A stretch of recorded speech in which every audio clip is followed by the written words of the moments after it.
మాజిద్ సాబ్ आप बात करते हैं पहले गौरव एमएलए माजिद गाరు మాట్లాడతారు ऑनरेबल मेयर मैडम, मैं आपको मजलिस इत्तेहादुल मुस्लिमीन की जानिब से मुबारकबाद देता हूं कि आपने आज ये बजट पेश किया। बजट पेश करने से पहले बस एक छोटी रिक्वेस्ट आपके और कमिश्नर साहब के सामने मैं रखना चाहता हूं जो बजट से हटके है। उसके बाद बस ये एक इंसिडेंट जो हुआ था रिडल्स हल्के में, जिसमें करीबन 10 लोग जलकर मर गए थे और वहां पर एक पूरे फैमिली एक ही दिन में पूरी खत्म हो गई थी और 10 फैमिली मेंबर्स में से 12 फैमिली मेंबर्स में से 10 का इंतकाल हो गया और सिर्फ 2 ही बच गए। उनको एक्सग्रेशिया का अनाउंसमेंट जब दीदी मिनिस्टर आके अनाउंस किए थे और मैंने मेयर मैडम के सामने भी उनके लिए कंपनसेशन के लिए गुजारिश की थी, तो मेरी आपसे गुजारिश है कि कमिश्नर साहब को इंस्ट्रक्शन देते हुए इन 10 लोगों को फौरी तौर पे आपके रिलीफ फंड से 2-2 लाख रुपए फौरी तौर पे दिए जाए। मैडम, जिस तरीके से हम बजट पे आते हैं, मैं मुबारकबाद देता हूं आपको और तमाम ऑफिशियल्स को कि आज बेहतरीन बजट जो 7,937 करोड़ का आज जीएचएमसी के सामने रखा जा रहा है। और जब हम ये 7,937 करोड़ देखते हैं तो हमें ये उम्मीद होती है और कैनेडी साहब हमें ये ख्वाब दिखा देते हैं कि आने वाले साल में करीबन 8,000 करोड़ खर्चा होंगे और जीएचएमसी के तमाम परेशानियां दूर हो जाएंगे। मेरा आपके जरिए से मैं कमिश्नर साहब के सामने और कैनेडी साहब के सामने ये लाना चाहता हूं कि अगर आपका बजट बुक है और हम पेज नंबर 29 पे गए, मैं सिर्फ एक 2-3 पेजेस पे ही बात करूंगा सर, जहां पे आपके सामने रेवेन्यू इनकम है और कैपिटल इनकम है। यहाँ पे रेवेन्यू इनकम में हम ये बता रहे हैं कि हम प्रॉपर्टी टैक्स के जरिए से करीबन 1,907 करोड़ रुपीस जमा करेंगे और रेवेन्यू रिसिप्ट्स के जरिए से टाउन प्लानिंग के जरिए से 1,600 करोड़ जमा करेंगे, रेवेन्यू रिसिप्ट्स के जरिए से 785 करेंगे और दूसरा मैं ये पूछना चाहता हूं सर कि ये टैक्स रेवेन्यूज जो प्रॉपर्टी टैक्स आ रहे हैं उसमें 1907 में से 107 करोड़ तो गवर्नमेंट के जो प्रॉपर्टीज है उनका टैक्स आना है, तो ओरिजिनल जो हमें आना है सिर्फ 1,800 करोड़ आना है जो आना है। और ये जो 107 करोड़ सालों से स्टेट गवर्नमेंट को हमको आ रहा है या नहीं आ रहा है या इनका कितना ड्यू है, ये आप हमारे सामने आगे के उसमें रखिए। जब हम 7,937 का बजट रखते हैं मैडम और ये बजट में रेवेन्यू इनकम और कैपिटल इनकम मिलाते हुए अवाम के सामने हम रख रहे हैं, तो इसमें हम ये बता रहे हैं कि इसमें जो गवर्नमेंट से आने के पैसे हैं, हमारा बजट तो 7,937 है, मगर जो गवर्नमेंट से हम एक्सपेक्ट कर रहे हैं या गवर्नमेंट, स्टेट गवर्नमेंट और सेंट्रल गवर्नमेंट से जो आने वाला है वो revenue receipts from government 785 crore, mutation fees 200 crore, compensation to GHMC for डेप्थ सर्विसिंग ये पहली बार आया है 1,200 करोड़। फिर नीचे जब हम जाते हैं 15 फाइनेंस कमीशन 350 करोड़ जो सेंट्रल गवर्नमेंट से आता है। फिर और हम नीचे जाते हैं capital grants from state government 1,200 crore.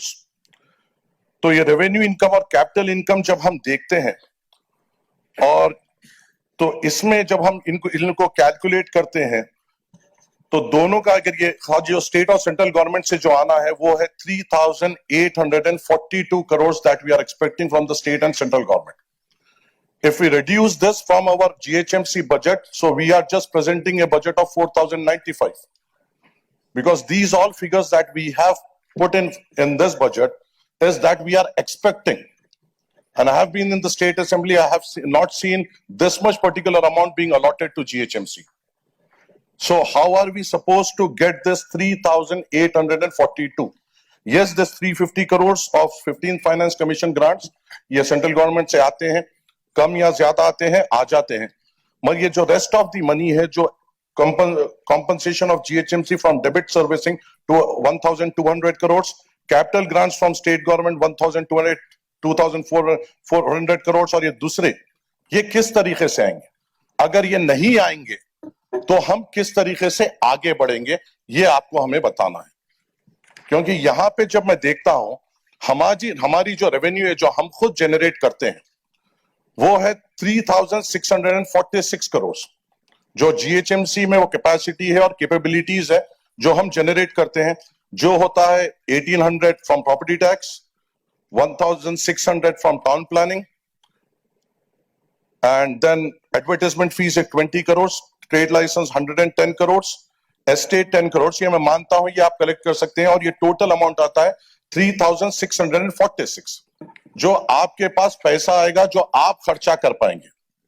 अब जब आपका 646 आता है आपके पास, तो अगर हम पेज नंबर 32 पे चले जाएं या 34 पे चले जाएं, हमारा यहां पे जो आप और हम जो रेवेन्यू लाते हैं वो 3646 आता है। और अगर हम यहां पे अगर देखें तो हमारे सैलरीज जो इस साल जाएंगे वो 650 करोड़ जाएंगे। पेंशन एंड रिटायरमेंट बेनिफिट जो आप किसी कीमत पे टाल नहीं सकते, ये 293.20 करोड़ जाएंगे। आउटसोर्सिंग वेजेस जो हमें देना ही देना है, ये 175 करोड़ जाएंगे। एस्टैब्लिशमेंट एक्सपेंसेस जो आपको देना ही देना है, ये 40.80 करोड़ जाएंगे। तो आपका ये जो रेवेन्यू है 3646 में से 1159 तो माइनस पहले ही हो गया। फिर उसके बाद आपको ऑफिस एक्सपेंडिचर, इलेक्शन एक्सपेंडिचर में 220 करोड़ चले जा रहे हैं। फिर आपको स्वीपिंग, एंटोमोलॉजी, वर्कर वेजेस में 500 करोड़ चले जा रहे हैं। तो बचा क्या? फिर उसके बाद अगर हम और देखें, जो आपके ऊपर जो इंटरेस्ट का बोझ है, जो आप लोगों ने लोन्स लिए हैं, वो पेज नंबर 30 में आपको डिफाइन होता है। डेब्ट servicing 790 crore, then capital expenditure में डेब्ट सर्विसिंग 874 करोड़। तो ये टोटल अगर आप सैलरीज और आपका इंटरेस्ट अगर जोड़ लें, तो आप जो चीज किसी कीमत पे टाल नहीं सकते और जो किसी कीमत से आप उसको पोस्टपोन नहीं कर सकते, वो हो जा रहा है 3543। आप स्टेट गवर्नमेंट के से जो एक्सपेक्ट कर रहे हैं वो अगर आपका नहीं आया तो 4095, और आपका जो अगर ये चीज जो आप अनअवॉइडेबल एक्सपेंडिचर है ये 3543। तो क्या आपका मकसद 450 करोड़ में साल भर जीएचएमसी को रन करने का है? क्योंकि मेरे जो कैलकुलेशन अगर आप मेरे सामने रखेंगे, मुझे यही दिख रहा है कि आपका सिर्फ 450 करोड़ बच रहे हैं आपके तनख्वाहें दिए बाद से, आपके इलेक्शन एक्सपेंडिचर, एडमिनिस्ट्रेशन एक्सपेंडिचर, ये सब, और आपका इंटरेस्ट पे करे बाद से। अब आपका करीबन 450 करोड़ है। और मुझे जो इतला है अब फिलहाल जीएचएमसी मेन ऑफिस के जो कॉन्ट्रैक्टर बिल्स है वो करीबन 129 करोड़ के हैं। चार मीनार जोन के जो बिल्स पेंडिंग है वो 179 करोड़ के हैं। खैरताबाद जोन के जो बिल्स पेंडिंग है वो 127 करोड़ के हैं। कुकटपल्ली जोन के जो बिल्स पेंडिंग है वो करीबन 269 करोड़ के हैं। एलबी नगर के जो बिल पेंडिंग है वो करीबन 166 करोड़ के हैं। सिकंदराबाद जोन के 132 करोड़ के हैं। शेरलिंगमपल्ली जोन के 165 करोड़ है। आपका बचे 450 करोड़, और आपका अभी से कॉन्ट्रैक्टर्स को जो बिल अब की वक्त में जो देना है वो 1154 करोड़ से। तो ये बाकी के बुक में जो पार्क्स के ताल्लुक से लिखे हुआ गया है, या एसआरडीपी या एसएनडीपी या नाला मेंटेनेंस या हर चीज जो हथेली में जन्नत इस किताब में दिखाई गई है, वो हो पाएगी या नहीं हो पाएगी? अगर हो पाएगी तो किस तरीके से हो पाएगी? क्या स्टेट गवर्नमेंट से आपको इससे पहले पैसे आए थे, या उससे पहले के साल पैसे आए थे, या उससे पहले के साल पैसे आए थे, या पिछले 7-8 साल में कितने पैसे आए थे? आप इसके ऊपर क्या करेंगे? यहां पे बैठ के मैं देख रहा था, हमारे अल्हम्दुलिल्लाह टीआरएस के कॉर्पोरेटर हजरात पूरे जज्बात में यहाँ पे ठहर के जीएचएमसी के ताल्लुक से बात कर रहे थे। कांग्रेस के तमाम मेरे रिस्पेक्टेड कॉर्पोरेटर्स यहाँ पे जीएचएमसी के ताल्लुक से बात कर रहे थे। मेरे बीजेपी के साथी कॉर्पोरेटर्स यहाँ पे जो है वो यहाँ पे बात कर रहे थे। मगर ऐसा क्या हुआ कि अगर आप असेंबली सेशन देखेंगे तो सिर्फ एक एमआईएम थे, और एमआईएम के फ्लो लीडर ही थे जो जीएचएमसी के ताल्लुक से ऐवान असेंबली में बात की। कोई दूसरे ये तक नहीं बोले। वहां पे हमने हमारी पार्टी की जानिब से डिमांड किया है, और हमारे फ्लो लीडर अकबरुद्दीन अवैसी साहब ने chief minister, honourable chief minister साहब के सामने ये बात रखा है कि कम से कम बजट के अलोकेशन में 3000 से ज्यादा करोड़ रुपए जीएचएमसी को दिए जाए, नहीं तो जीएचएमसी सरवाइव नहीं होगा, जो बात हकीकत है। यहाँ पे क्वेश्चन एंड आंसर्स बड़े जज्बात से यहाँ पे बात किए जा रहे हैं, मगर वो जो क्वेश्चंस के जो आंसर्स है, जो आंसर्स के पीछे जो एक्सपेंडिचर है, वो कहाँ है आपके पास? यहाँ रिक्शे प्रोवाइड करने की बात हो रही है, 450 करोड़ अगर आप खाली रिक्शों में दे देंगे तो पूरे डिवीजन के रिक्शे पूरे नहीं होंगे। अगर आप 450 करोड़, अगर आपको स्टेट गवर्नमेंट आगे नहीं बढ़ती है, अगर 450 करोड़ में अगर आप कुछ करना चाहेंगे तो एक कॉन्स्टिट्यूएंसी को सही तरीके से डेवलप नहीं कर पाएंगे। अगर यहाँ पे हम देखते हैं तो मेरी आपसे एक अदबन गुजारिश ये है मैडम कि यहाँ पे हर किस्म से आपके सामने एक्सपेंडिचर लिखा जा रहा है, मगर इनकम सोर्स कैसा होगा, किस तरीके से हम एक्स्ट्रा पैसे लेके आएंगे? यहाँ पे अगर हम एक बात करते हैं, यहाँ पे एक बहुत खूबसूरत बात यह है कि जो कैपिटल बोरिंग है, कैपिटल बोरिंग माने जो लोन्स लेने की बात की, 22-23 में 1324.50 लोन्स हमने लिए, बजट एस्टीमेट 1218 का, रिवाइज बजट एस्टीमेट में 1764 का हमने लोन्स हमने लिए, और हम ये कह रहे हैं कि बजट एस्टीमेट 2024-25 में हम जीएचएमसी सिर्फ 128 करोड़ का ही लोन लेंगे।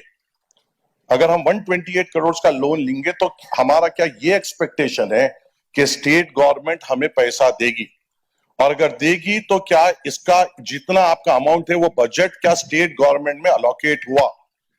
अगर अलोकेट भी हुआ, क्या आपने यहां से रेजोल्यूशन पास किया कि हमें इतना फंड चाहिए?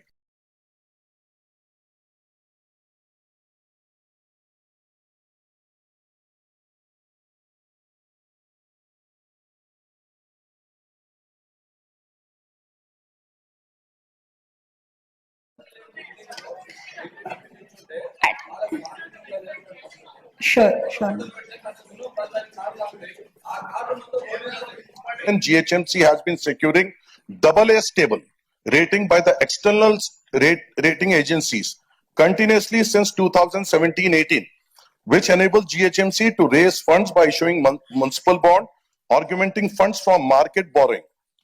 मैं आपसे ये सवाल भी पूछता हूं कि आपकी AA रेटिंग अभी भी बरकरार है? अगर नहीं है तो ये पैराग्राफ यहां पे क्यों ऐड किया गया है? अगर नहीं है तो अब आपकी रेटिंग क्या है? क्या आप उस स्टेटस में है कि बैंक्स आपको अब लोन दे सके? क्योंकि मुझे जो अनकन्फर्म, जो मैं 100% गलत हो सकता हूं, मुझे ये पता चला है कि जीएचएमसी को अब लोन्स नहीं मिलेंगे। अगर मैं गलत हूं तो मैं बेइंतहा खुश हूंगा, अगर मैं सही हूं तो आपके इक़दाम इसके ऊपर क्या होंगे?